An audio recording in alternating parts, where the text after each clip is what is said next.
All right, so we got some news on Unity. Matt Bromberg as new CEO. He's been busy making some changes, and for once, they're actually positive changes, or at least in my book, they are. Before we get into that, I just wanted to say thank you guys for all the views on that game review of Star Trucker. So I'm going to keep those game reviews coming in the future. It's not going to be all game reviews. It's going to be kind of interspersed with gaming news. But yeah, I'll keep going down that road. Keep on finding some new stuff to review and putting it out there. I want to kind of focus more on the indie scene than the double or triple A, but I might review some double A or triple A games here and there. But look, my whole thing is give the little guy a chance, and maybe the little guy will get you the games you want to play. So I'm going to kind of focus on the indie scene more than anything else. So that's going to be a new feature of the channel, I guess, for at least a little while here, and see how it does.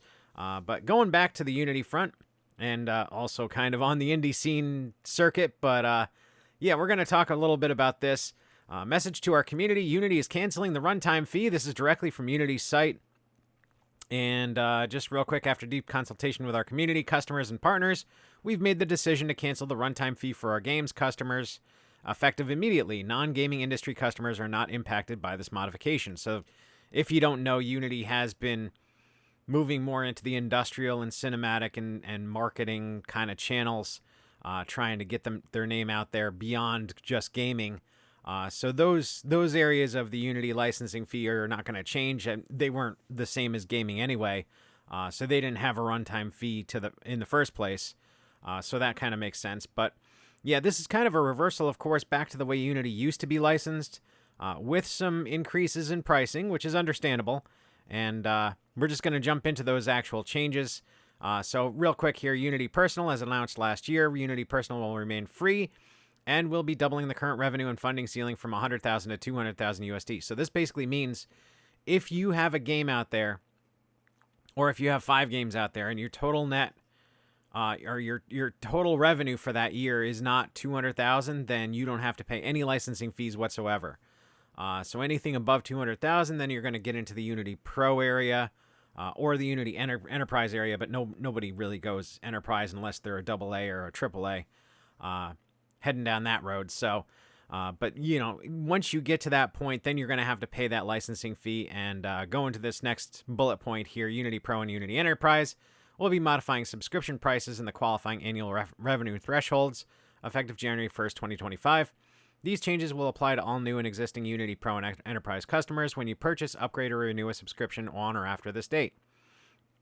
Now, Unity Pro, they're adding an 8% increase to $2,200 USD annually per seat. So that applies to Unity Pro. Unity Pro will be required for customers for more than 200,000 of total annual revenue and funding. So if you're making 200K and you're a solo dev, you're going to be paying $2,200 out of that. So that's like 1.1%. Even at a team of like 10 Unity developers, which would be like closer to a team of 25 to 30 people, including artists and everybody else, you're still looking at 11%. 11% of your revenue is going to go towards this license fee. And that's a really heavy team for a $200,000 annual revenue. I mean, if you're looking at a company of 30 with 10 Unity developers, you're probably making closer to $1 million plus at the low end. So I think this is understandable. I mean, this is nothing out of the realm of possibility for most developers to handle. It's certainly better than that per seat licensing subscription price, because that was just going to be so much overhead and so much to deal with. I mean, I understand that, Unreal does it and it's been successful with Unreal, but Unity has always been the counter to that, and having this pricing model, going back to this pricing model, keeps them very competitive with Unreal. Fact of the matter is, there's nobody out there that wouldn't, on a pure price basis as an indie developer, go back to Unity from Unreal at this point, because let's face it, Unity is easier to deal with. It's easier to work with for most developers because Unreal is more of a professional level tool. It's more involved. It's more fiddling with things and dealing with like this complex tooling that is well beyond the needs of most indie developers. So yeah, this is quite a good change. I think this is going to bring some people back. Certainly keeps me on the Unity bandwagon without a question. The only other competition out there really is Godot, and Godot is very competitive. I mean, they've come a long way. I mean, I played around with Godot.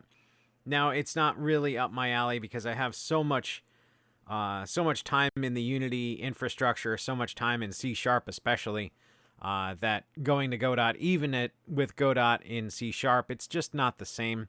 It's not as fluid for me. But if you got into that ecosystem and you really learned it well, Godot is very competitive and it is free. Like it's not Unity free up to a certain point. It's free. It's period, end of story. So that's a positive there. Now the other interesting thing here, the other thing we can cover is Unity Enterprise, a 25% subscription fee increase for Unity Enterprise. It's required for customers with more than 25 million of total annual revenue and funding.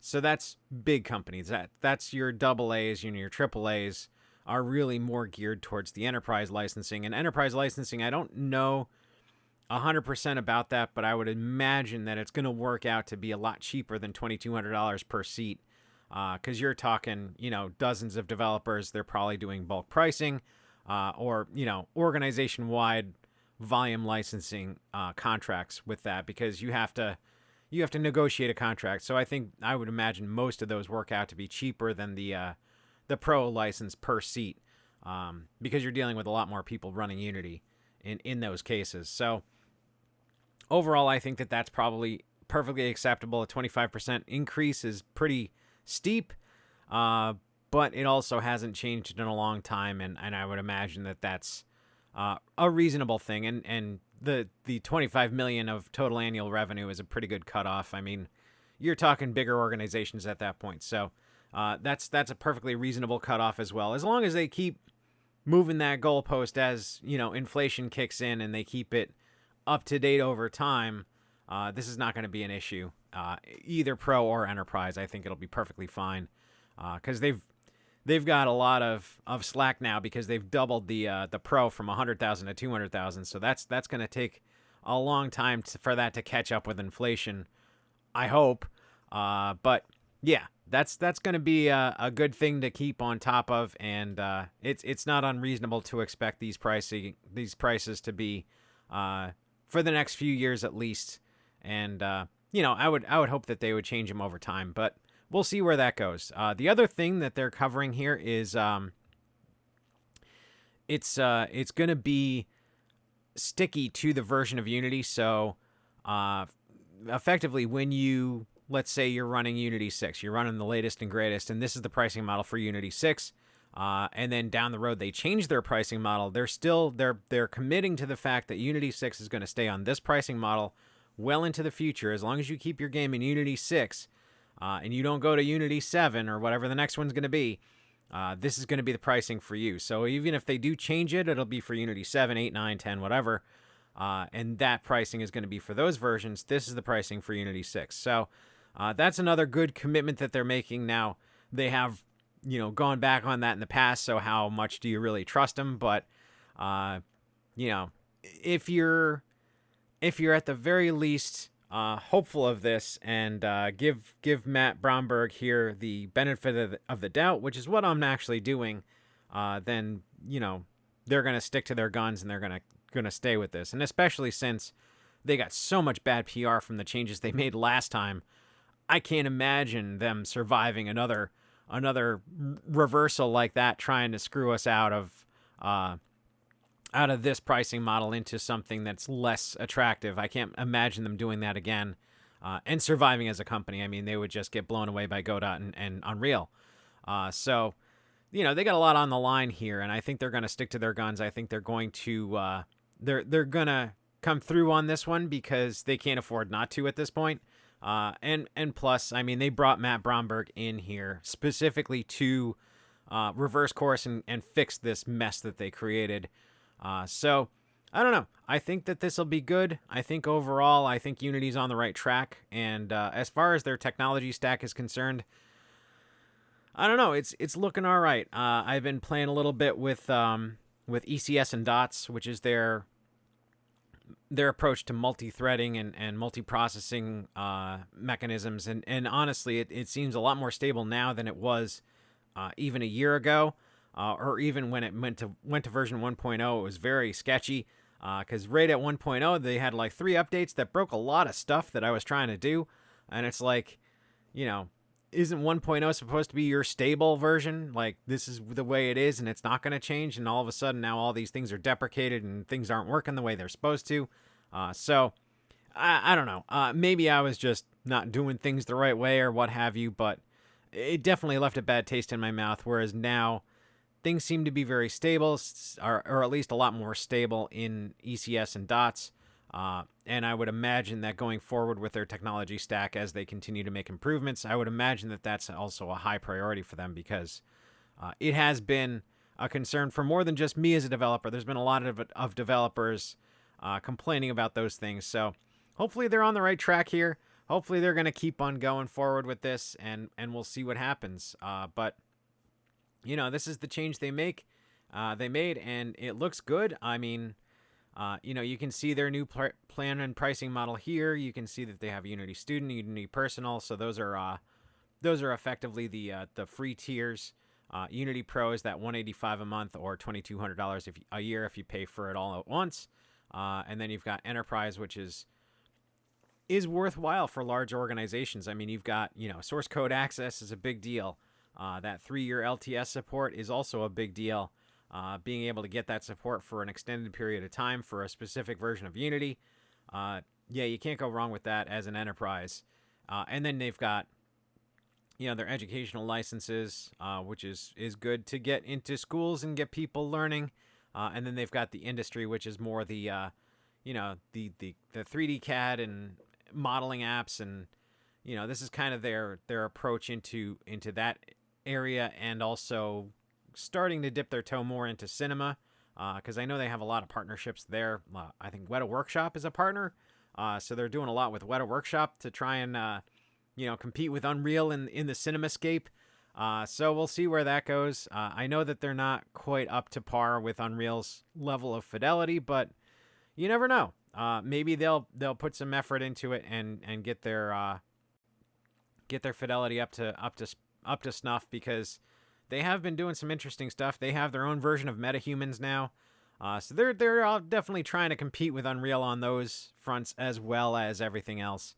But they're honestly, I mean, as a game developer, there's nothing better than Unity to get an indie game out there that is very different from everything else in the space.